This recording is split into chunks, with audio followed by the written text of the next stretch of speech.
Ganz herzlich willkommen. Mein Name ist Luca Giraud. Ich bin Standortleiter hier in der Silver Church. Es ist unser Anliegen als ganze Kirche, dass du durch diese Message Gott tiefer kannst kennenlernen und ihm kannst begegnen. Herzlich willkommen.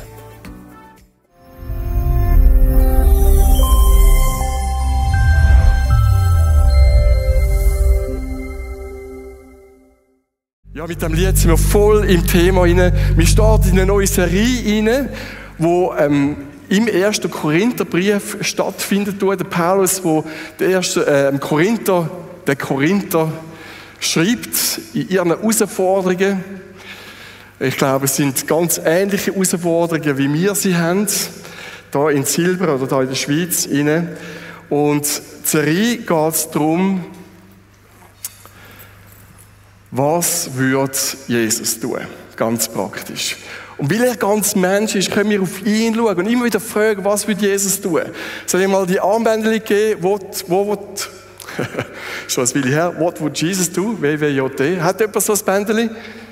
Ja, schau jetzt, noch ein paar. Jetzt gibt es neue Bändeli, aber es scheint immer noch sehr aktuell zu sein. Mega cool. Und heute ist das Thema aus dem What would Jesus do? Was würde Jesus tun? Jesus und Erfolg. Und ich weiss nicht, wie es dir geht. Wem ist Erfolg wichtig? Also mir ist es extrem wichtig. Ich merke, ich muss zugeben, ich bin sehr erfolgsorientiert. Ich will Erfolg haben. Und gestern gewesen? Ja, mal gestern bin ich mit meinem Sohn sind wir schwimmen, haben ein Rennen mitgemacht, das Lützelau schwimmen. So hat es ausgesehen, mit tollen Badkappen. Wir sind von der Lützelau, es ist eine Insel, auf Rapperswil geschwommen, 1,5 Kilometer, etwa 45 Minuten, ein bisschen mehr.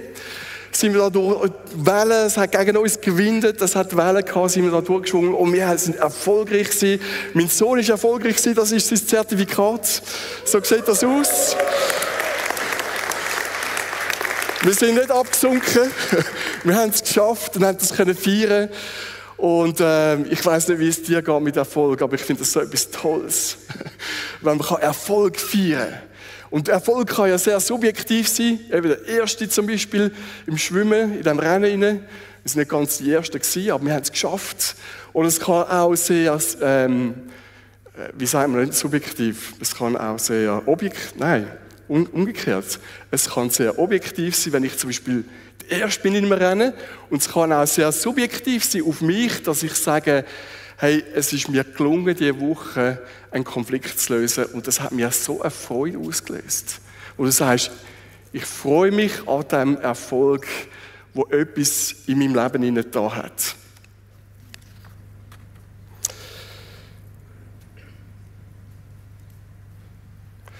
Für wer oder was möchtest du erfolgreich sein?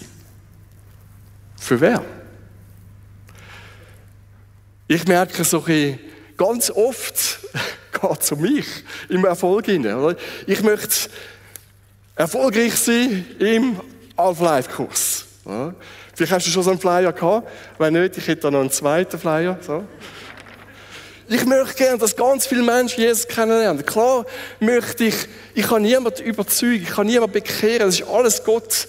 Aber es macht etwas mit mir, wenn wenig Leute kommen. Es macht etwas mit mir, wenn nicht viel passiert. Ich möchte gerne erfolgreich sein, klar wegen Gott. Aber ganz oft, wenn ich ehrlich bin, wegen mir. Und ich weiss nicht, wie es dir geht. Für wer möchtest du erfolgreich sein? Ist es für dich? Ist es für jemand anders? Und dann stellt sich auch die Frage, wer ist verantwortlich für Erfolg? Und 1. Samuel 1, 18 bis 14 lesen wir.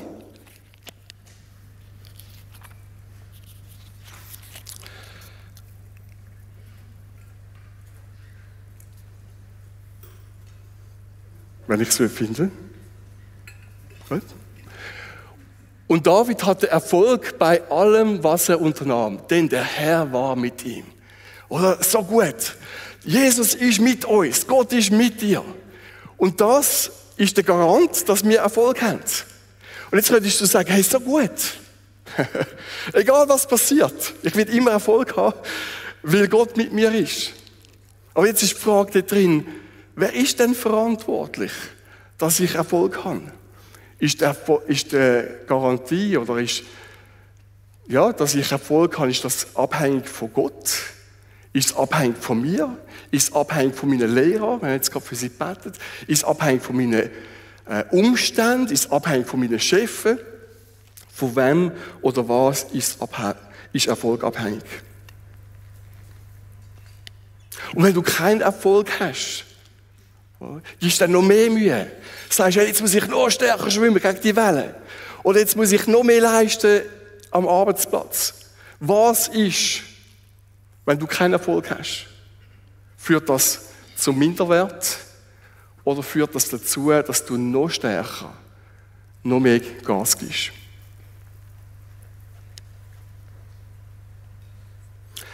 Wir haben ja gesagt, das Thema von heute ist Jesus und Erfolg. Und ich möchte dich fragen, ist Jesus erfolgreich gewesen?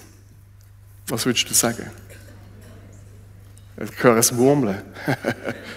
Ja, ein Ja, genau, es kommt ein Ja. Es kommt auch darauf an, wer du fragst. Wenn ich euch frage, sage ich dir ja. Wenn ich jemanden frage an der Bahnhofstraße, sagt er vielleicht, ja, ein guter Mensch gewesen, aber gerade erfolgreich. Ich weiss nicht so recht. Wenn du die Menschen damals fragst, die mit Jesus auf dieser Welt gelebt haben, würden die sagen, ja, also ich hätte erwartet, dass er mehr Wunder tut, dass er mehr Brot vermehrt, obwohl er das natürlich gemacht hat. Oder die Jünger am Kreuz, wo Jesus am Kreuz hängt. Ist Jesus erfolgreich? Sie hätten damals gesagt, hey, unsere ganzen Träume, unsere ganzen Hoffnungen sind zerstört. Und wo er dann wieder aufersteht, eine kleine Gruppe von Anhängern, eine kleine Gruppe von Nachfolgern, die die ganze Welt verändern soll, ist Jesus erfolgreich gewesen. Mit der Auswahl von dieser Gruppe, der Auswahl von diesen Nachfolgern, müsste man in dem Moment ihnen sagen, ja, ist ja wirklich eine kleine, zusammengewürfelte, schwache Truppe. Ist Jesus erfolgreich gewesen? Hängt extrem ab von der Sichtweise. Habe ich eine Sicht aus dem Himmel oder habe ich eine Sicht aus der Welt, aus meiner weltlichen Perspektive? Und ich merke immer wieder auch, es gibt ganz viele Influencer, die auch viel schreiben. Und denen lässt man irgendwo mehr zu, was alles im Internet läuft, als was Jesus sagt. Und vielleicht sagst du, nein, auf keinen Fall. Das, was Jesus sagt, auf das höre ich. Aber ich möchte dich gleich herausfordern. Wenn Jesus so erfolgreich ist, in dir und durch dein Leben, wie oft höre ich auf ihn und wie oft höre ich auf mich oder was andere sagen? In unserer Kultur sagt, Stärke, Erfolg und Klugheit oder Weisheit zählt. Das ist das, was unsere Kultur sagt. Oder? Erfolg, Erfolgsdruck, Stärke. Aber Gott ist es, der Schwache erwählt. Und wir leben in einer Welt, die sehr erfolgsorientiert ist, wo es wirklich darum geht, Durchsetzungsvermögen, Erfolg musst du haben, Intelligenz steht hoch im Kurs. Und das sind wir geprägt, wir sind ein Kind von unserer Zeit, wenn es darum geht, dass Erfolg so wichtig ist. Es geht darum, wer ist der Beste, wer ist der Schönste, wer ist der Erfolgreichste. Wer hat den meisten Follower? Oder es ist fast, nein, nicht fast, wenn wir sagen, wer wir sind, oder? Es ist wichtiger, dass ich irgendwo eine Weiterbildung vorweisen kann. Es ist etwas anderes, wenn ich sagen kann, ich bin Pilot als Buschauffeur. Es ist etwas anderes, wenn ich kann sagen, ich bin Professor, als wenn ich ganz normaler Bützer bin, der von 8 bis 5 schafft. Wir sagen auch, ich bin Lehrer oder Lehrerin. Ich bin Pfarrer. Nicht ich arbeite als Lehrerin oder als Pfarrer, sondern ich bin. Oder? Wir sagen schon, unsere Identität ist in das, was wir machen. Und das möchten wir möglichst erfolgreich tun. Das ist eigentlich noch krass, dass wir uns so fest identifizieren mit dem, was wir machen, mit unserem Erfolg und nicht mit dem, wer wir sind. Und wenn ich so auf Social Media gehe, ich weiss nicht, ob du das auch machst oder schon lange gelöscht hast, dann gehst du drauf und siehst all die schönen Bildchen. Oder? siehst du all das Tolle. Oder? Es wird so alles ausgestellt in einem digitalen Schaufenster. Oder? Da gibt es die erfolgreich sind, indem sie viel Geld machen. Und es ist so überzeichnet, darum habe ich das auch KI-generiert gemacht. Es ist so überzeichnet, oder? Wir stellen in das digitale Schaufenster das Beste, was wir haben, die schönsten Ferien, oder? Was hinten dran noch steht und wer alles noch umeinander läuft, das können wir dann schön wegretuschieren. Kennen wir ja manchmal auch so die Reels, oder? Was ist Realität und was ist einfach Instagram? Aber es steht sehr hoch im Kurs. Stärke, Klugheit und Erfolg. Und schon von der Schulzeit her wird es extrem gepusht. Wenn du erfolgreich sein willst, wenn du reich sein willst, wenn du beliebt sein willst, dann musst du Vollgas geben, dann musst du erfolgreich sein, dann musst du alles geben. Und da sind wir so in einem Hamsterrad drin, wo wir unsere Identität so stark von unserer Leistung auch abhängig machen.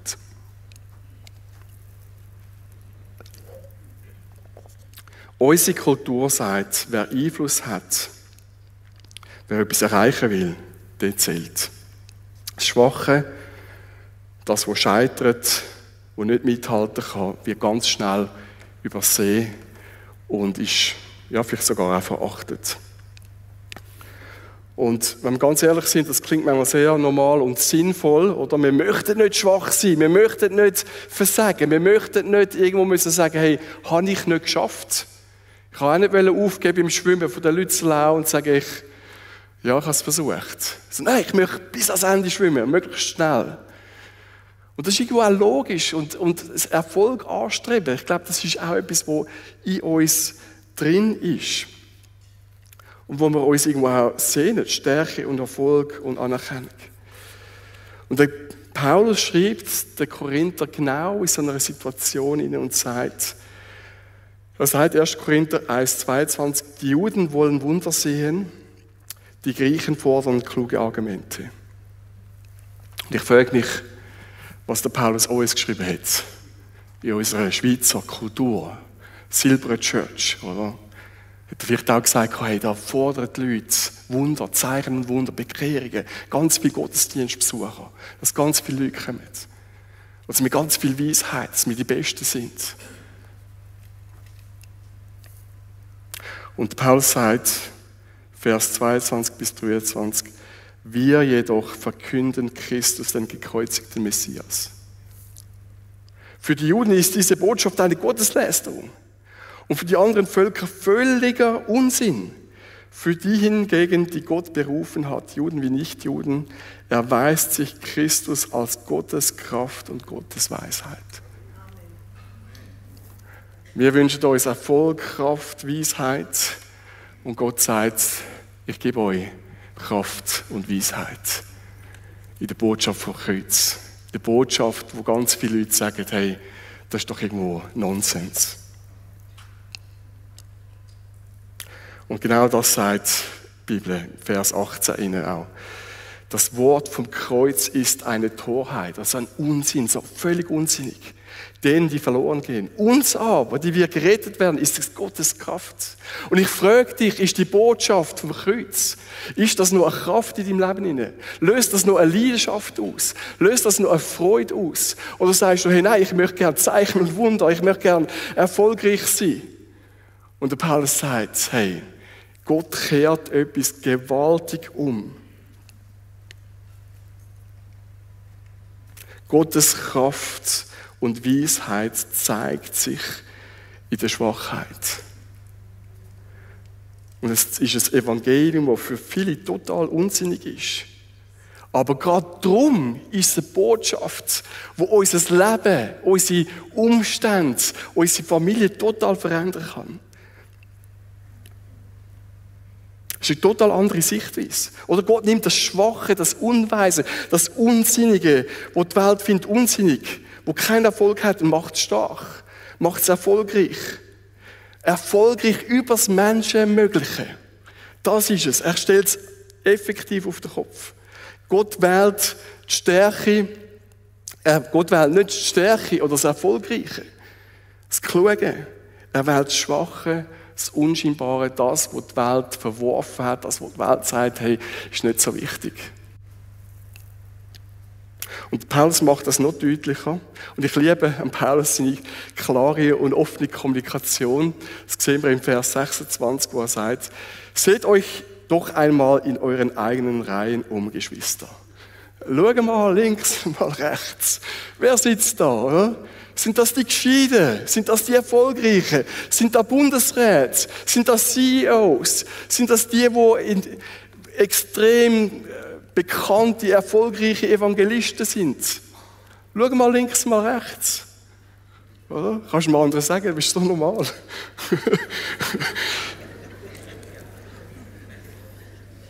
Oder? Nach menschlichem Maß sitzt da nicht viel Weise, nicht viel Mächtige, nicht viel Vornehme, nicht viel Celebrities, nicht viel erfolgreiche Sportler.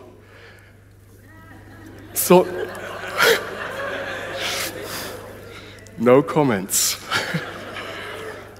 Sondern das Unsinnige, das Schwache hat Gott erwählt. Das, was in der Welt in der schwach aussieht, hat Gott erwählt.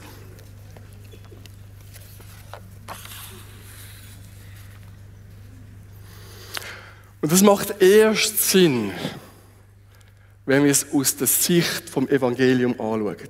Aus der Sicht von Jesus und seinem Tod und Auferstehung werden wir es richtig verstehen.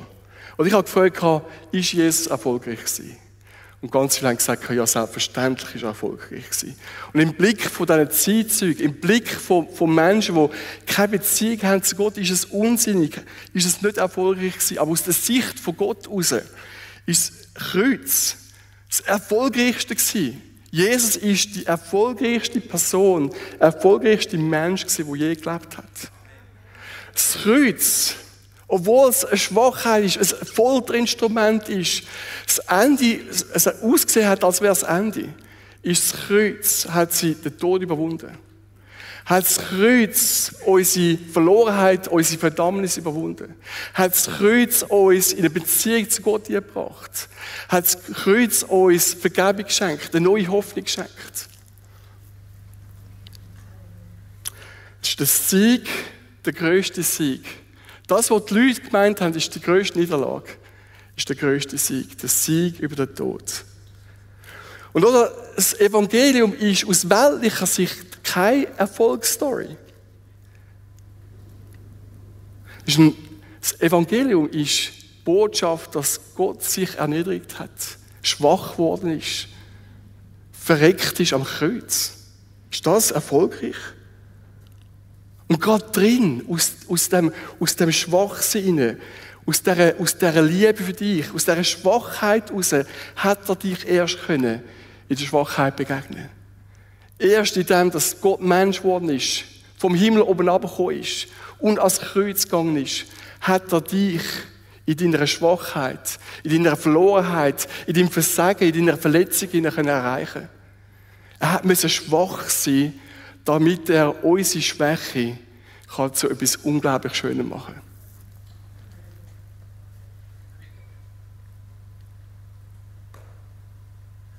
Oder am Kreuz stellt Gott alles auf den Kopf.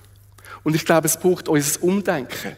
Wenn ich versuche, erfolgreich zu sein und sage, ja, Jesus, aber ich muss auch selber noch schauen.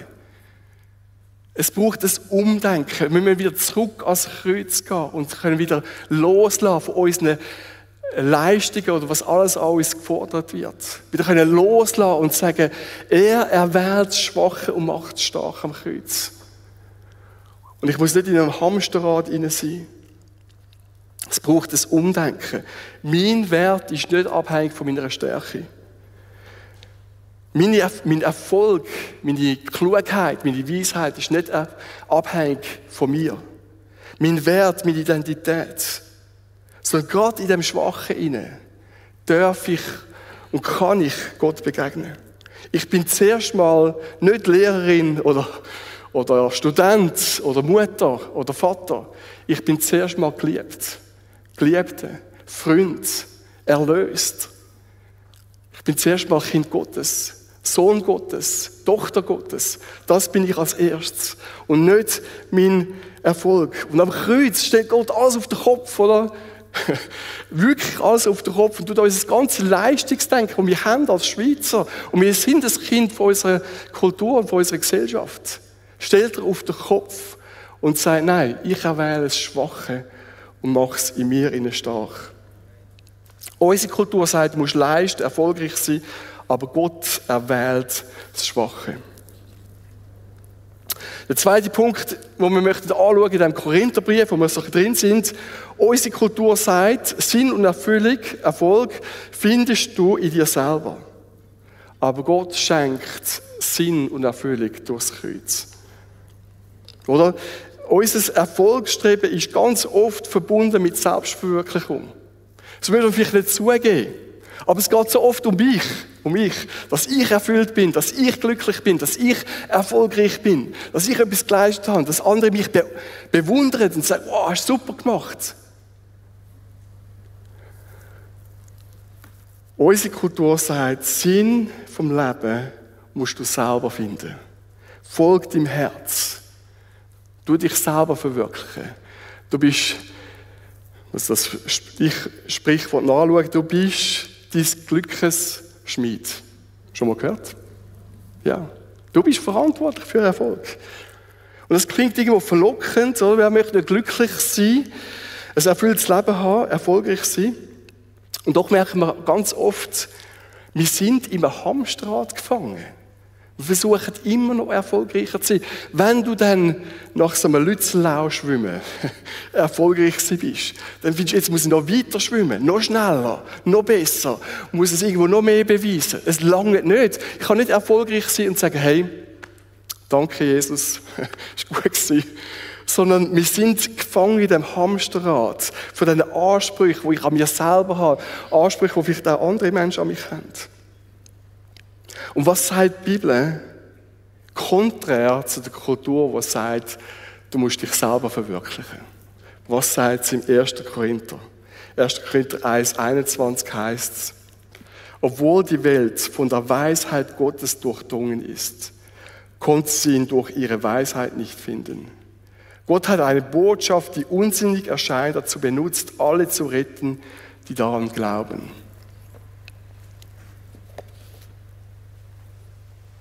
Mit anderen Worten sagt, eigentlich müsste es sichtbar sein. Eigentlich müsste es sichtbar sein für alle die Weisheit, die Schöpfungskraft, die Schönheit von Gott. Schau in die Umwelt um. Oder? Ich finde immer so etwas ganz Spezielles, wenn wir es gerade vom Baden haben, die unterschiedlichen Lichtreflexionen auf dem Wasser. Hast du das einmal beobachtet? Ich finde Wasser etwas unglaublich Faszinierendes. Und jetzt kann man einfach sagen, ja genau, wir haben verstanden mit diesen verschiedenen Wellenlängen, oder? Licht widerspiegelt und so weiter. Aber dass wir nicht irgendwo verstanden haben, dass wir einen Schöpfergott haben, der uns das ermöglicht hat. Einen Schöpfergott, der ermöglicht, dass ich jemanden lieben kann, dass ich es geniessen kann, dass ich sagen kann, wow, das ist etwas so Schönes. Obwohl eigentlich sichtbar für alle, sehen wir es nicht.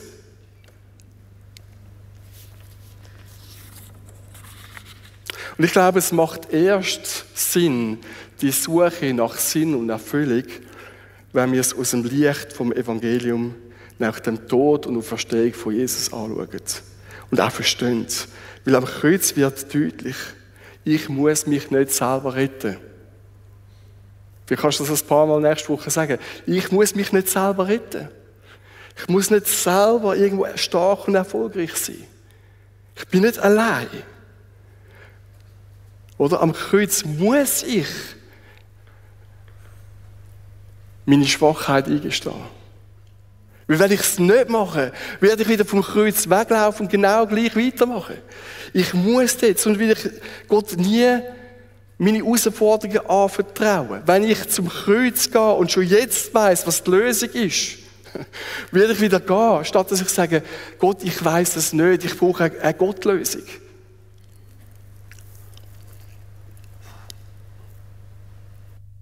Das Evangelium ist keine Anleitung zur Selbstverwirklichung, sondern es ist eine Einladung, Gott von ganzem Herzen anzuvertrauen.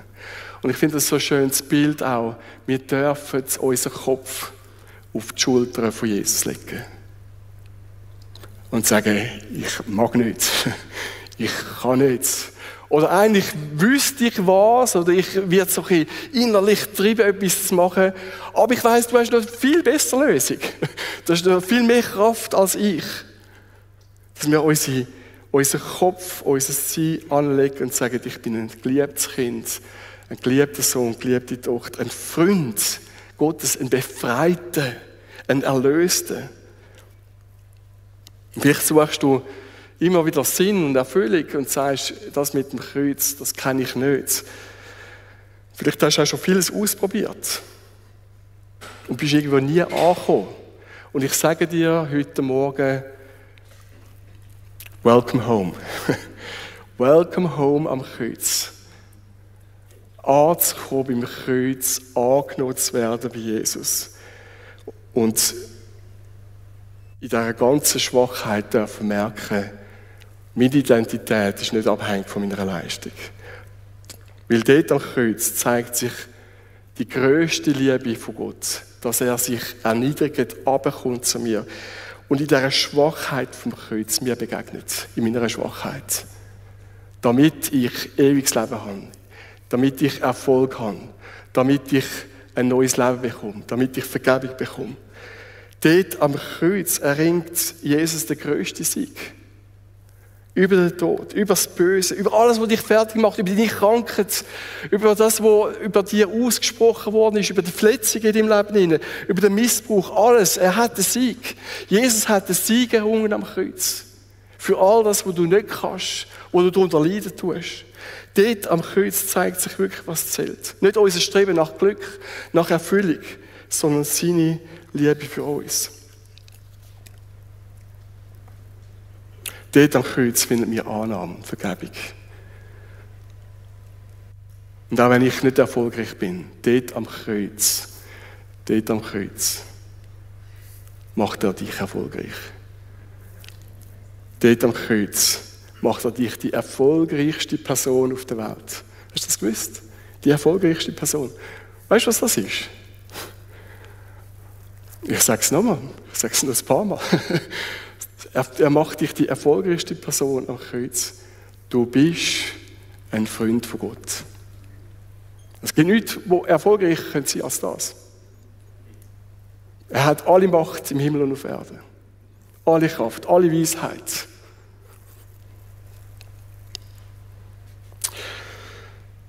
Unsere Kultur sagt, strebt nach Erfolg, aber Gott erwählt Schwache und schenkt ihm was?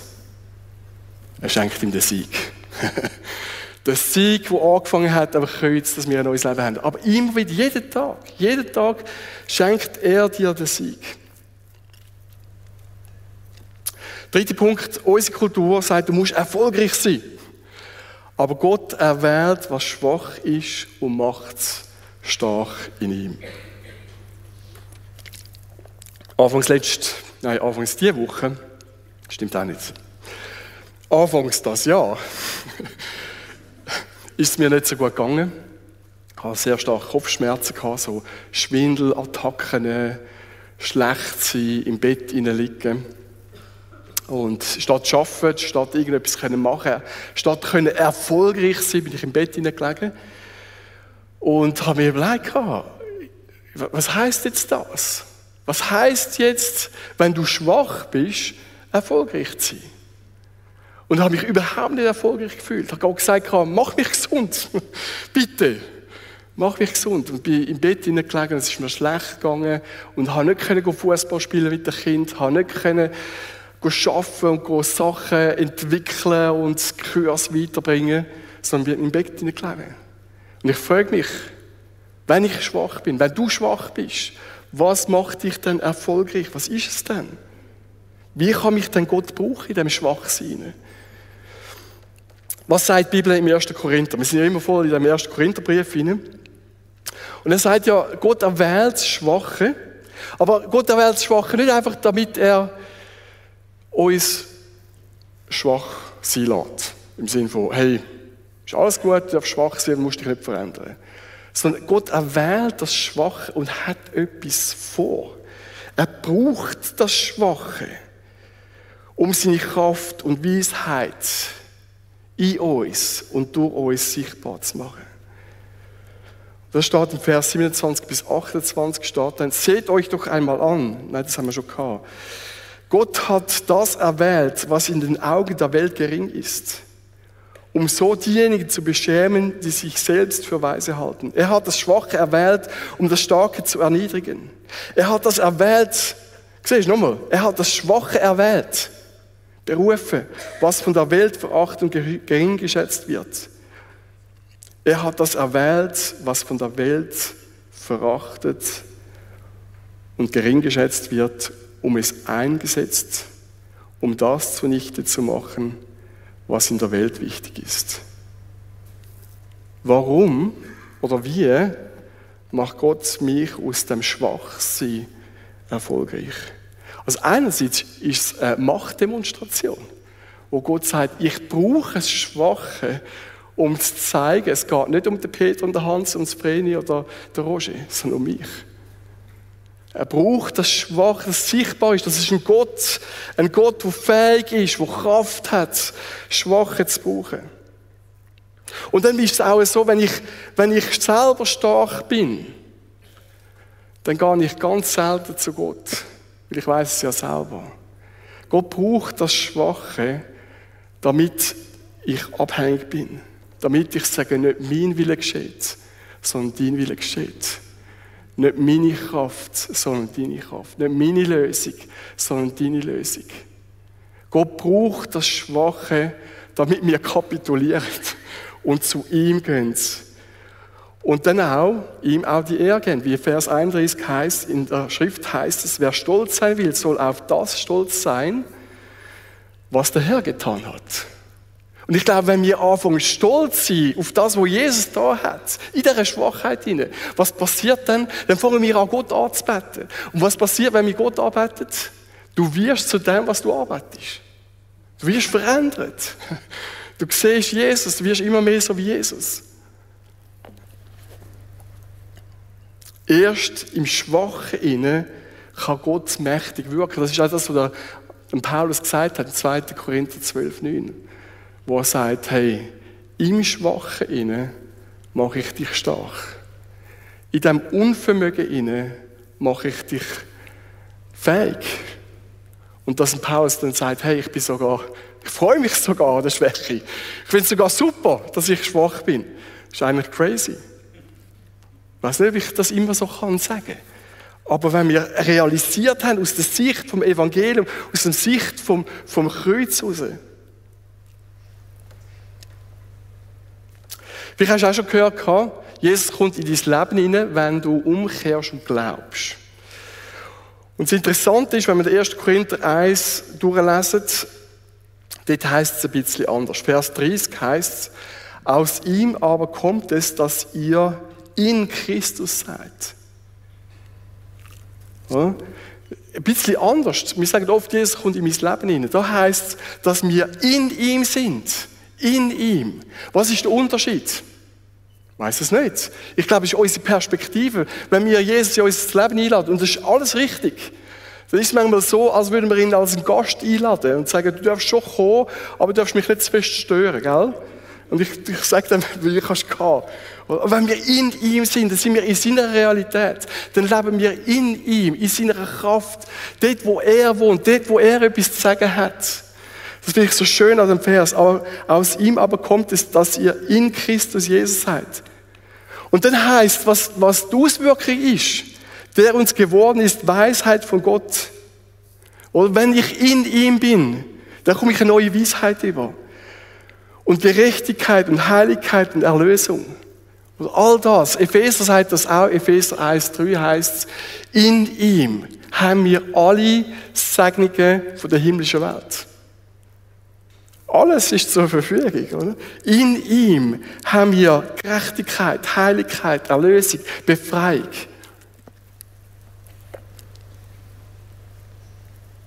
Und in ihm ruft uns Jesus der Schwachheit, Unzulänglichkeit raus und gibt uns alles, was wir brauchen, eben die himmlische Segnung, alles, was wir brauchen, an Weisheit, an Gerechtigkeit, an einem heiligen Leben. Und ich finde, ich möchte es so ein bisschen abschließen mit einer Story, auch aus der Bibel heraus. Josua 1,3 heisst es, ist es so gewesen, der Mose ist gestorben. Da kommt der Josua, Gott erwählt einen Nachfolger und sagt ihm nach dem Tod von Mose, hey, es geht weiter. Geht über den Jordan und nehmt das ein, was ich euch versprochen habe.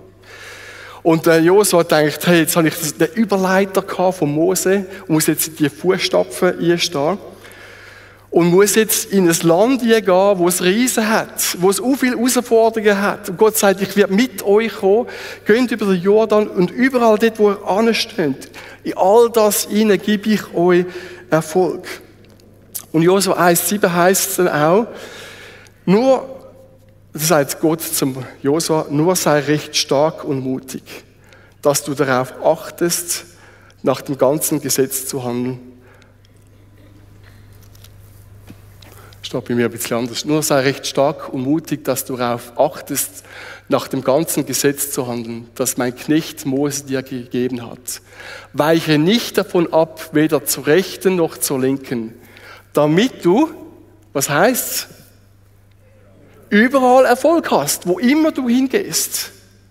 Bleib dran, bleib treu, folg mir nach. Weich nicht von links nach rechts, weder links noch rechts. Egal, ob Herausforderungen kommen, egal, ob du das Gefühl hast, dass du fähig bist oder nicht fähig bist. Ich werde dich erfolgreich machen.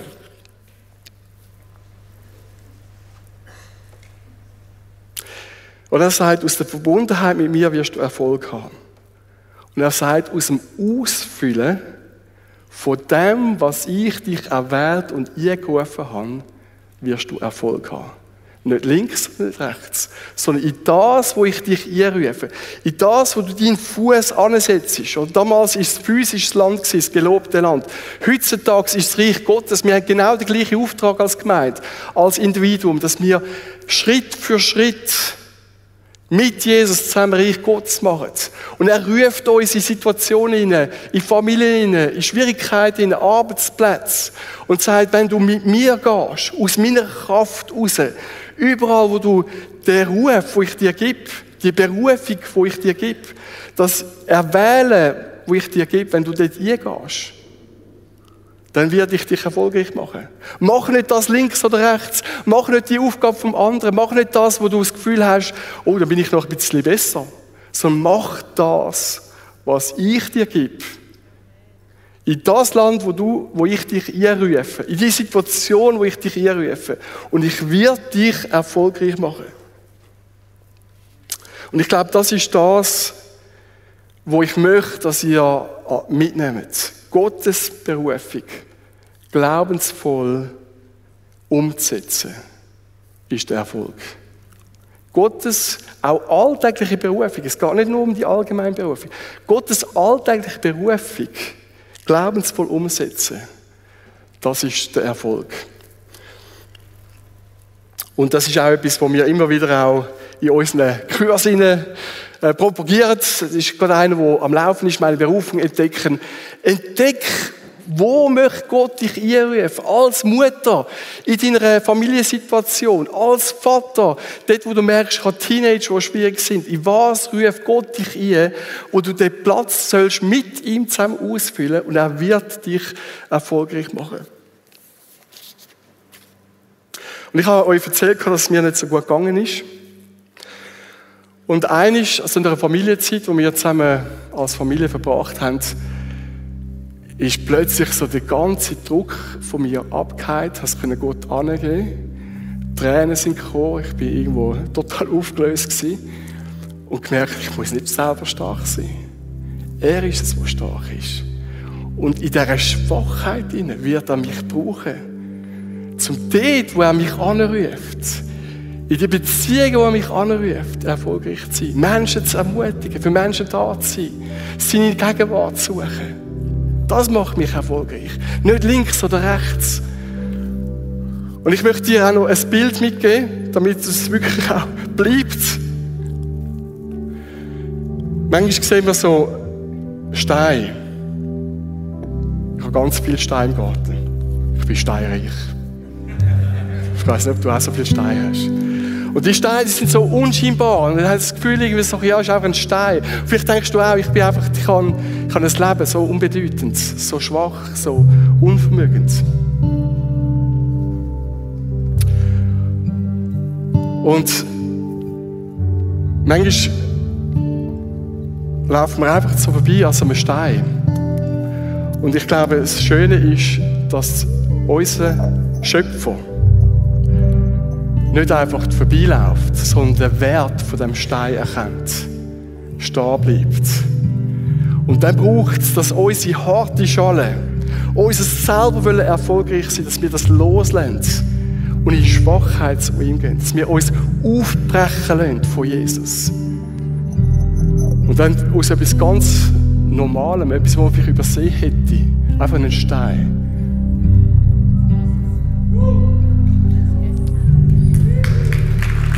Wird etwas ganz Wertvolles. Weil Jesus in dir drin ist. Weil du in ihm bist. Weil er, wenn ich mit ihm zusammen unterwegs bin, das ausfüllen, was er mich berufen hat, Erfolg wird haben. Und ich möchte dich fragen, so als Umsetzungsschritt, oder Gott möchte dich erfolgreich machen. Jeder von euch. Er möchte dich erfolgreich machen in dieser zugewiesenen Berufung, dort, wo du drin stehst. Zu was hat Gott dich berufen? Zu was hat Gott dich am Montag eingerufen?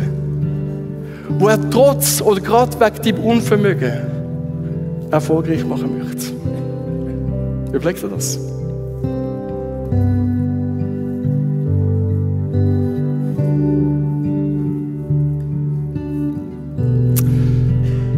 Ich möchte dafür beten. Vater im Himmel, ich danke dir, dass du uns erwählt hast. Nicht, weil wir stark sind, sondern wegen unserer Schwäche. Weil wir es nicht können. Du hast uns erwählt, trotz unserer Schwäche. In unserer Schwäche hast du uns erwählt und machst uns stark in dir. Und Heiliger Geist, ich bitte dich, dass du jedem Einzelnen jetzt auch der Arbeitungszeit, der Ministerienzeit aufzeigst. In was rufe ich dich rein und mach dich erfolgreich?